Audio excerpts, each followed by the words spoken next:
সংবিধানের ১১৬তম অনুচ্ছেদ কেন অবৈধ ঘোষণা করা হবে না তা জানতে চেয়ে রিট আবেদন করেছেন সুপ্রিম কোর্টের ১০ আইনজীবী। এই ধারা অনুযায়ী অধস্তন আদালতের ম্যাজিস্ট্রেটদের নিয়ন্ত্রণের দায়িত্ব রাষ্ট্রপতিকে দেওয়া হয়েছে। এছাড়াও আবেদনে বিচার বিভাগের জন্য পৃথক সচিবালয় প্রতিষ্ঠার নির্দেশনা চাওয়া হয়েছে। আবেদনে বলা হয়, সংবিধানের এই ধারার ফলে রাষ্ট্রপতি অধস্তন আদালতের ম্যাজিস্ট্রেটদের কর্মস্থল ও পদোন্নতির মতো বিষয়ে সিদ্ধান্ত নিতে পারেন, যার মধ্য দিয়ে মূলত রাষ্ট্রের নির্বাহী বিভাগ বিচার বিভাগের উপর হস্তক্ষেপ করে থাকে। আবেদনকারীদের দাবি, এই অনুচ্ছেদের মাধ্যমে বিচার বিভাগে হস্তক্ষেপ করে সংবিধানের মূল কাঠামোকে ক্ষতিগ্রস্ত করা হয়েছে।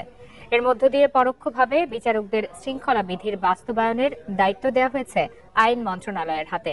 অধস্তন আদালতের উপর আইন মন্ত্রণালয়ের নিয়ন্ত্রণের কারণে বিচার বিভাগের কর্মকর্তাগণ স্বাধীনভাবে বিচার কাজ পরিচালনা করতে পারছেন না। আইন মন্ত্রণালয়ের অধীনে যদি বিচার বিভাগ থাকে, নিম্ন আদালতের বিচার বিভাগেরা কেউই সিকিউর ফিল করেন না। কারণ আপনারা দেখতে পাবেন, রাজনৈতিক উত্থান পতনের সঙ্গে সঙ্গে তাদেরকে ব্যবহার করা হয়। কে কাকে জামিন দিবে, কে কাকে জামিন দিবে না, সেই জন্য আইন মন্ত্রণালয় থেকে নির্দেশনা দেওয়া হয়। কার বদলি কোথায় হবে, কে কোথায় রাঙ্গামাটি থাকবে আর বান্দরবনে থাকবে, সেই জন্য আইন মন্ত্রণালয় থেকে ফিট লিস্ট করা হয়। একই সাথে কাকে সন্ধ্যাবেলা বিচারক বসিয়ে সাজা দিতে হবে আর কাকে একদিনে 17 জন সাক্ষী নিয়ে সাজা দিতে হবে, এসব কিছু আইন মন্ত্রণালয় ফিক্স করে। এই জন্য এই যে ডিসিপ্লিনারি রুলস করা হয়েছে, যেখানে আইন মন্ত্রণালয়ের হাতে দায়িত্ব ন্যস্ত করা হয়েছে, এটি বিচার বিভাগের স্বাধীনতাকে সাংঘাতিকভাবে খর্ব করে।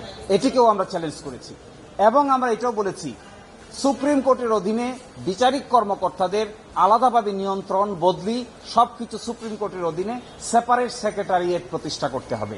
এই সেক্রেটারিয়েট যা আইন মন্ত্রণালয়ের অধীনে, তা দিয়ে বিচার বিভাগের স্বাধীনতা নিশ্চিত করা অতীতেও সম্ভব হয়নি, বর্তমানেও সম্ভব হচ্ছে না, ভবিষ্যতেও সম্ভব হবে না।